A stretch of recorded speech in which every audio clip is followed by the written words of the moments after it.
Hello everyone, very very good morning to all of you. हम discuss कर रहे थे सॉइल्स के बारे में, है ना। एल्यूवियल सॉइल पढ़ा हमने, ब्लैक सॉइल पढ़ा, रेड एंड येलो सॉइल पढ़ा। अब यहाँ पे जो नेक्स्ट जो सॉइल है वो हम पढ़ने वाले हैं लेटेराइट सॉइल, है ना। तो लेटेराइट सॉइल क्या होती है, देखिए सबसे पहले बात करते हैं इस वर्ड के ओरिजिन के बारे में। ये जो वर्ड है लेटेराइट, तो वो कहाँ से ड्राइव किया गया है? Has been derived from the Latin word later which means brick, है ना। तो ये कहाँ से ड्राइव किया गया है? एक लैटिन वर्ड है लेटर, ठीक है, जिसका क्या मतलब होता है? इसका मतलब होता है ब्रिक। ब्रिक आप समझते हैं, ईंट जो होती है ना। तो अब ईंट किस टाइप की होती है? एक अगर आप देखें प्रॉपर जो ब्रिक होती है वो रेडिश कलर की होती है ना, येलोइश रेडिश टाइप की कलर में वो आपको देखने को मिल जाएगी। और उसका जो मटेरियल होता है वो किस टाइप का होता है? अगर आप एक ईंट को तोड़ दें, ब्रेक कर दें, हाँ, तो उसका देखो कंकड़ पत्थर टाइप का, इसको अगर आप ब्रिक को आप तोड़ देंगे तो किस टाइप का मिट्टी या मटेरियल देखने को मिलता है? कंकड़ पत्थर टाइप का ना, छोटे छोटे बोल्डर्स टाइप के आपको देखने को मिलते हैं। तो उसी पर्टिकुलर टाइप का कुछ ये सॉइल होता है, ठीक है, इसलिए उसको उस वर्ड से लिंक करके उन्होंने बोला है लेटेराइट सॉइल। जैसा कि आप इमेज में भी देख पा रहे हैं, ऐसा लग रहा है कि आपको एक जो ब्रिक है उसको तोड़ फोड़ के यहाँ पे डाल दिया हो थोड़ा सा बारीक करके, है ना। तो इसलिए इसको बोलते हैं लेटेराइट सॉइल। ओके, अब देखिए लेटेराइट सॉइल के बारे में हम इस वीडियो में पढ़ने वाले हैं, इसकी क्या क्या क्वालिटीज़ होती हैं, है ना, कहाँ पाया जाता है और कैसे ये बनती है, ठीक। तो ओके, सेकेंड पॉइंट यहाँ पे क्या लिखा है? Laterite soil is formed when minerals are washed away from the soil due to heavy rainfall, है ना। क्या होता है, एक सपोज कोई पर्टिकुलर एरिया है ना, वहाँ पे बहुत ज़्यादा रेनफॉल होती है। तो उस रेनफॉल के दौरान क्या होता है कि जो सॉइल में जो भी मिनरल्स वगैरह होते हैं ना, वो अपनी जगह से फ्लो हो जाते हैं, है ना। तो दो तरीके से होते हैं, देखो इस प्रोसेस को हम बोलते हैं लीचिंग, है ना। तो लीचिंग के बारे में थोड़ा सा हम बाद में बात करेंगे, पॉइंट यहाँ पे नहीं होना था, मैं इसके बारे में आपको बाद में थोड़ा सा बताऊंगा कि कैसे फॉर्म होती है। उससे पहले पहला पॉइंट आप क्लियर हो गया कहाँ से ये वर्ड ओरिजिनेट हुआ। थर्ड पॉइंट देखिए, थर्ड पॉइंट क्या बोल रहा है? The soil is rich in iron and aluminium, ये आपको ध्यान रखना है, ठीक है। तो इस सॉइल में क्या क्या होता है? आयरन और एल्यूमिनियम काफ़ी मात्रा में पाया जाता है, ठीक। अब लेटेराइट सॉइल कहाँ पे पाई जाती है? तो यहाँ पे भी ये देख लीजिए, laterite soil is found in parts of Maharashtra, Karnataka, Kerala, Telangana, Orissa, Chhattisgarh, West Bengal, Assam, Meghalaya, यहाँ पे, ठीक। Laterite soil when properly manure can be use to grow tea, coffee, rubber, coconut and fruit. देखिए जरा, इन स्टेट्स में तो ये पाई जाती है। अब इसका यूज़ क्या है? तो इसमें अगर आप थोड़ा सा इसको प्रॉपर तरीके से मैन्योर, अगर खाद वगैरह इसमें मिला देते हैं, थोड़ी सी इसके साथ मेहनत कर लेते हैं, तो आप इसमें कौन कौन सी चीज़ें ग्रो कर सकते हैं? T, coffee, rubber, coconut, fruits, और इसके अलावा इसमें आप नट्स जैसे कैश्यू नट हो गया, वो भी इस टाइप की सॉइल में बहुत अच्छे तरीके से ग्रो करता है। तो यहाँ पे आपने क्या क्या जाना है?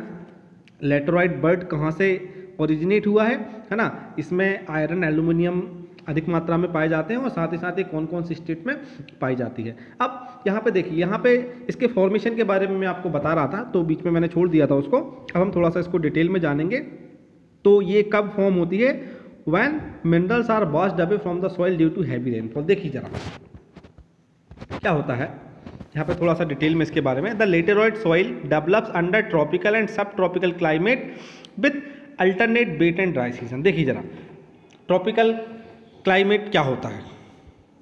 ओके, तो ट्रॉपिकल का मतलब होता है ऐसा क्लाइमेट जहाँ पे जो एवरेज टेम्परेचर है वो थोड़ा सा हाई रहता है, अराउंड 25 डिग्री 28 डिग्री के अराउंड वो वहाँ पे temperature through out the year आपको देखने को मिल जाता है। दूसरा साथ ही साथ वहाँ पे हैवी रेनफॉल भी होना चाहिए, और दूसरा ड्राई सीजन भी काफ़ी अच्छा होना चाहिए। देखो कौन कौन सी कंडीशन है? ट्रॉपिकल क्लाइमेट है, इट मीन्स कि टेम्परेचर हाई रहेगा थ्रू आउट द ईयर। दूसरा हैवी रेनफॉल भी होगा, और साथ ही साथ वेट सीजन, सूखा भी सीजन पड़ता रहता है, अल्टरनेट, है ना। तो साल में दोनों टाइप के सीजन वहाँ पे रहते हैं। तो इस टाइप के सीजन में क्या होता है? This soil is the result of intense generally, sorry, ये पॉइंट थोड़ा सा आप इसको इग्नोर करिएगा, यहाँ पे ये गलत लिखा हुआ है, मैं इसको एडिट कर दूंगा, है ना, ये पॉइंट ठीक नहीं लिखा है। तो यहाँ पे क्या लिखा होना चाहिए था? This soil is the result of intense leaching of soil, है ना। लीचिंग की वजह से ये सॉइल बनती है ना। अब लीचिंग क्या होती है वो मैं आपको नेक्स्ट स्लाइड में बताने वाला हूँ, है ना।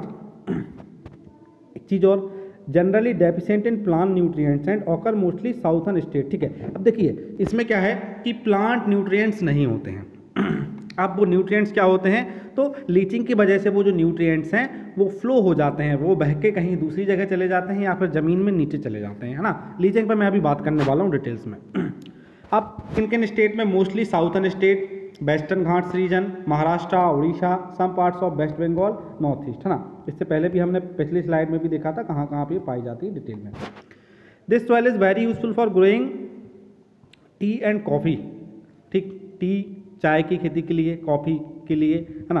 और उसके अलावा कैश्यू नट वगैरह के लिए भी ये काफ़ी यूज़फुल होती है। अब देखिए ज़रा लीचिंग क्या होती है ना।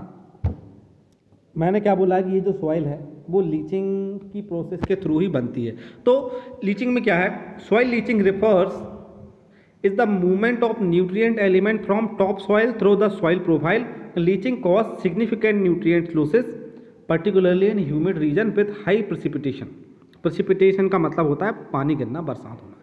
Leaching is a natural process caused mainly by precipitation, acidification and nitrogen saturation. देखिए जरा क्या हो रहा है, जब भी हैवी रेनफॉल हो रहा है ना, तो ये पानी गिरा, तो यहाँ पे क्या हो रहा है, हैवी रेनफॉल की वजह से जो सॉइल के जो फाइन पार्टिकल्स होते हैं, छोटे छोटे जो एल्यूवियम पार्टिकल्स होते हैं ना, जो जैसा कि आपको पता है कि जो फाइन पार्टिकल्स होते हैं वो काफ़ी फर्टाइल होते हैं। तो हैवी रेनफॉल की वजह से क्या हो रहा है कि वो जो फाइन पार्टिकल हैं वो कहाँ चले जाते हैं, नीचे चले जाते हैं, या कुछ वॉश आउट हो जाते हैं, बह जाते हैं। तो अच्छा ठीक, अब जब ड्राई सीजन भी पड़ता है ना, ड्राई सीजन पड़ता है तो ऊपर की जो बची हुई सॉइल होती है। अच्छा एक बात बताइए, ये देखिए इस सॉइल से आप अंदाज़ा लगाइए कि यहाँ पे क्या है कि जो फाइन पार्टिकल्स हैं, छोटे छोटे पार्टिकल्स हैं, वो कहाँ चले गए हैं, वो नीचे चले गए हैं ना, प्रेसिपिटेशन या बारिश के पानी के साथ। अब जो बड़े बड़े पार्टिकल्स हैं वो यहाँ पे बचे हैं, इसलिए इस सॉइल इस टाइप की देखने में आपको लगती है। तो वो जो फाइन पार्टिकल्स होते हैं उनमें काफ़ी मात्रा में न्यूट्रिएंट्स होते हैं, तो उनके साथ न्यूट्रिएंट्स भी नीचे चले जाते हैं। तो इस वजह से ऊपर जो सॉइल बचती हुई है ना, तो वो इस टाइप की कंकड़ पत्थर वाली सॉइल आपको देखने को मिल जाएगी, जो कि इतनी ज़्यादा फर्टाइल नहीं होती है, पर कुछ स्पेसिफिक क्रॉप्स के लिए काफ़ी अच्छी मानी जाती है। बट साथ में उसको क्या करना पड़ता है, थोड़ा सा मैन्योर वगैरह उसमें डालना पड़ता है, खाद डालना पड़ता है ना। यहाँ पे देखिए लीचिंग के बारे में थोड़ा सा और लिखा है, in agriculture leaching is the loss of water soluble plant nutrient. देखिए जरा लीचिंग ऐसा नहीं है कि लीचिंग जो है अपने अगर आसपास आप देखोगे खेत जो होते हैं, फॉर्म्स होते हैं, वहाँ पे भी लीचिंग होती है। क्या होता है, लीचिंग की वजह से जो वाटर सोल्यूबल प्लांट न्यूट्रिएंट्स हैं, है ना। देखिए मिट्टी में बहुत सारे न्यूट्रिएंट्स होते हैं, कुछ ऐसे होते हैं जो वाटर के साथ घुल जाते हैं, पानी के साथ घुल जाते हैं। अब जब पानी आएगा खेतों में, ठीक है, प्रेसिपिटेशन होगा, बारिश होगी, तो वो जो न्यूट्रिएंट्स हैं उन उस पानी के साथ घुल के और कहाँ चले जाएंगे, नीचे चले जाएंगे, है ना। तो अब ये पानी कैसे आ रहा है, कई तरीके से आ रहा है, रेनफॉल से आ रहा है, इरिगेशन से हो रहा है ना, तो अलग अलग। तो अब इसकी वजह से क्या होगा, आपका जो खेत कैसा हो जाएगा, बंजर हो जाएगा, है ना, वो कुछ काम का नहीं रहेगा। अगर उस मिट्टी में न्यूट्रिएंट्स नहीं होंगे तो कुछ भी उगेगा नहीं। तो इससे बचने के लिए क्या किया जाता है, crop planting, types and application rates of fertilisers and other factors are taken into account to avoid excessive nutrient loss. ठीक है, अलग से फर्टिलाइजर्स वो न्यूट्रिएंट्स डाले जाते हैं टाइम टू टाइम। खेतों में आपने देखा होगा यूरिया डालते हैं, है ना, पोटास डालते हैं, वगैरह वगैरह टाइम टाइम पे डालते हैं। तो क्यों डालते हैं, जिससे कि न्यूट्रिएंट्स की कमी ना हो, है ना। और दूसरा फिर और भी कई तरीके उसके लिए अपनाए जाते हैं। तो ये था आज का हमारा वीडियो लैटेराइट सॉइल के बारे में। अगर आपको कुछ डाउट हो तो आप मुझसे पूछ सकते हैं। इस स्लाइड में थोड़ी सी यहाँ पे एक दो एरर है ना, तो इसको मैं ठीक कर दूंगा, आप इसको थोड़ा सा इग्नोर कर दीजिएगा अभी, है ना। ओके, ठीक, थैंक यू।